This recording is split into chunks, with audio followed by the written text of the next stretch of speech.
Hey friends, I hope everyone had a great week. So last week we looked at color blocking, and this week we're going to look at two different styles. One which will require paint, you might be able to do it with a marker, and another you could do with almost anything. So what you'll need this week is paper. Again, you're going to want for the one with painting, um, something sturdy. As you can see, I'm reusing because I'm going to paint over this whole thing. You're not even going to be able to see this wolf underneath. The other one, I got just a small index card because what we're going to do, we're not going to want to lot up because it's time consuming. So first we're going to do pointillism. It's a style that was formed by George Seurat and Paul Signet. And as we can see, this one's in black and white. But in this, it's small little dots of color placed really close together. And they're not blended, it's pure color. So here's another one. You can see if I put it close, hopefully it doesn't blur too badly. You can see this is all just dots, no brush strokes at all. That's why I say this is time consuming. So again, if you look closely here, you can see all of these just individual dots that make up the painting. So for that, this is what I have my small index card for. And I'm going to choose a really simple design because I'm just going to be working with dots. And I'm actually going to trace my line first so I can kind of keep in the area that I want to do. So I think I'm going to do a flower. It doesn't have to be perfect. This is just my outline for my flower. And what I'm going to use, because I don't have good markers, I'm using these paint things again. And I'm just going to do small dots of color. I'm going to do my outline first so I know where to keep my dots at.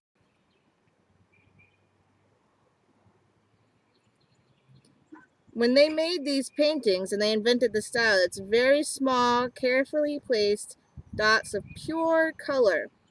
And what they're working on, or the idea is, it's playing with the science of optics, right? So all of these small little dots of pure color, they're put so close together, which as you can see, mine aren't so close together yet, that they blur to the color of the eye so it looks solid.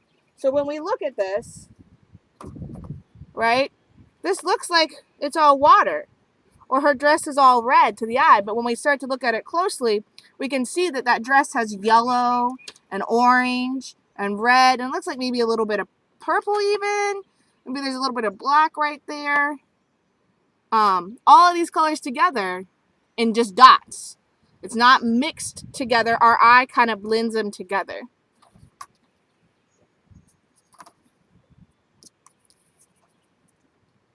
And I love these beautiful sunny days.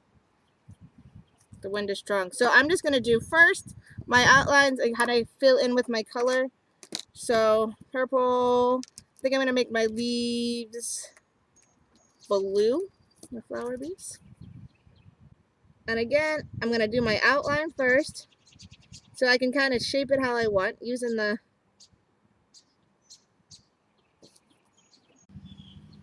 So this is a good activity to do of style, maybe when you're listening to a book or something. It just gives you, as you can see, I'm just adding, so I kind of have my outline. Oops, kind of want my flower to go like this. And now I'm just gonna fill it in like so. Join this one here.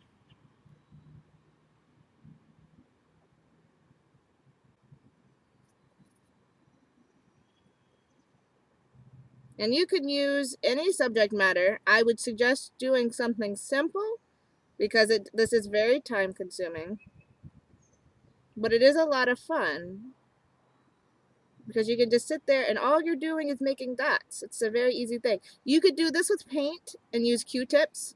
You could do this with marker or crayon and even colored pencil. And then what I'm going to do is, I'm lucky with these, I can come back through and it's got even a finer tip. So I'm just going to go back through and touch up some of these, add a little bit more. But I also want to give a little bit of dimension, just like they did in the pictures, how nothing just had one color, it was a mix of colors. So I'm going to use a different blue in my flower and just put some more colors in here. So this movement was not necessarily about what the picture was, because it focused so much on blending together the colors with small dots.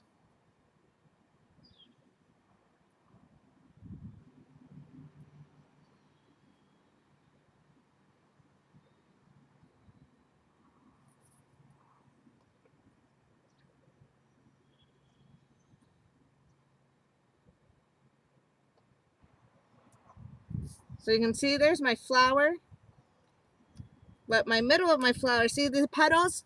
See the difference with these? That my petals look a little bit more solid than the center of my flower because they have more dots close together. So my eye can almost make that look semi-solid. So I'm gonna add, I think I'm gonna add some pink to this inside here. I'm gonna add some more bright colors because it makes me happy. Flowers are bright and beautiful.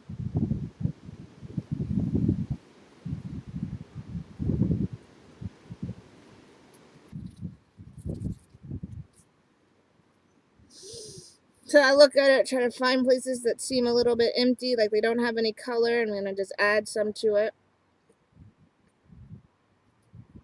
Now I'm like, okay, this is kind of solid, but I think I want to add a little bit of a background. This is kind of like in the foreground.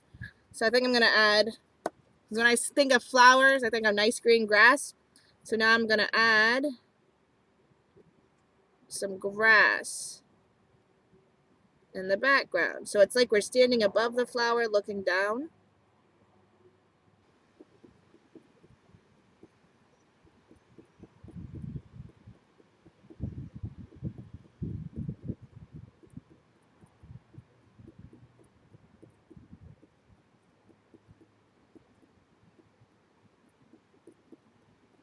So these can take a long time. You could do one of these over a whole course of week. You just keep coming back and touching it and touching it and touching it up and touching it up.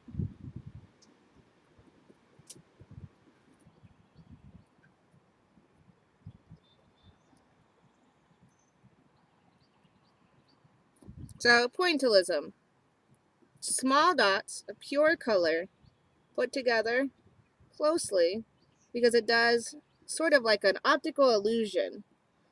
Your eye begins to blur the colors together to make it stand out. So here's mine. I would love to see what you guys create and what you guys come up with. Would be awesome. Have your parents take a picture. You can post it on Facebook. You can email it to me if you have any questions about any of the art that we have done or any art you would like to see us create together. You're more than welcome to send me an email. So the next thing we're going to look at is color field, which is completely different. It's big and just of a few colors. So I'm going to show you some color field paintings. So as we can see, it's just a big red square with two, what are those? That's a blue and a dark blue. There's a little bit of orange in there. We've got this color field here. We've got a couple more colors. And here's another one. So you can see combinations, color combinations. You can do however you want. Not the whole thing is painted. Just these colors here and some down here. I've got quite a few of these because I think color field is really cool. So typically these color field paintings would be pretty massive because the idea is that you would go and you would stand in front of this and this would fill your whole vision. It would be so big that when you would look at it, you would see that stretch out from the color, from the sides of your eyes.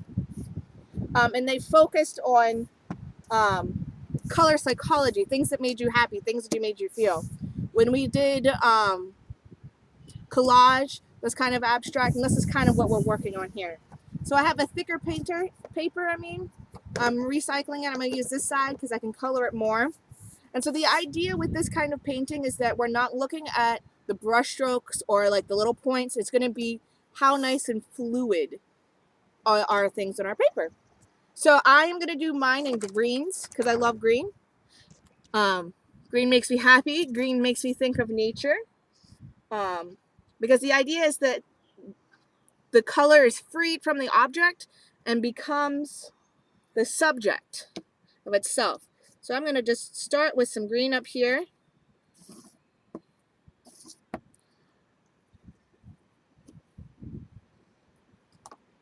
And I'm going to put some of this green in here.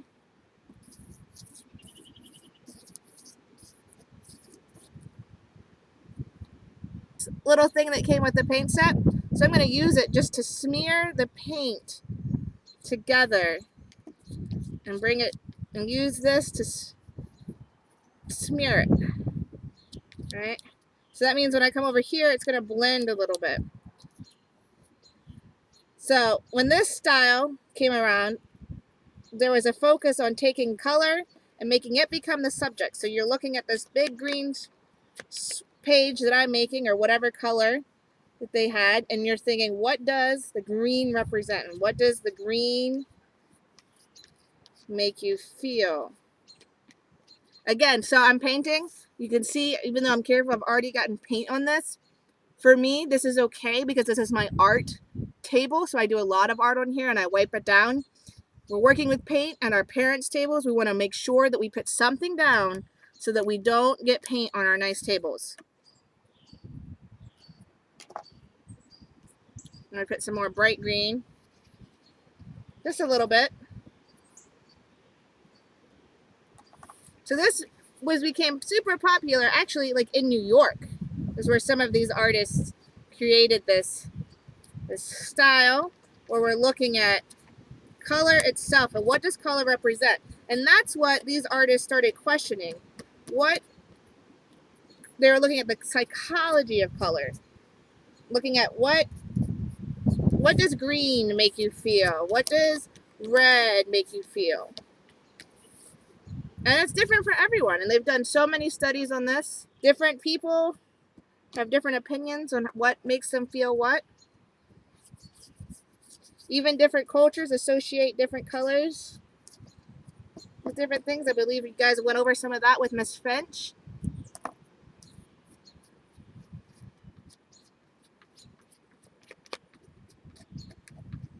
So this is my start. This, I can stop right here. I could say that my art is finished. But what they would also do sometimes is add like another shape, like what we saw like here. So we see there's a couple colors mixed in. But the one I'm thinking of is this one. So see, we've got red and blue. They're kind of contrasting colors, but that matches. It looks really well on here. So, and I love green. Green is one of my favorite colors probably, just because, like I said before, it makes me think of nature. And so I also love purple. So I'm going to put some purple on here, but I'm going to give it a couple minutes because I want it to dry. I don't want to smear it too much. Although when we look at this one, we can see that they smeared it out a little bit. See, the red's a little in there. The blue stretched out over here. It's kind of been smeared. I don't want too much smearing on my painting personally. So I'm going to give it a second to kind of dry out here in the sun. And then I'm going to add some purple and maybe a little bit of blue, actually. I might get some blue too. So there's my one purple silverish square. I'm going to do another darker purple. I'm going to put some down here.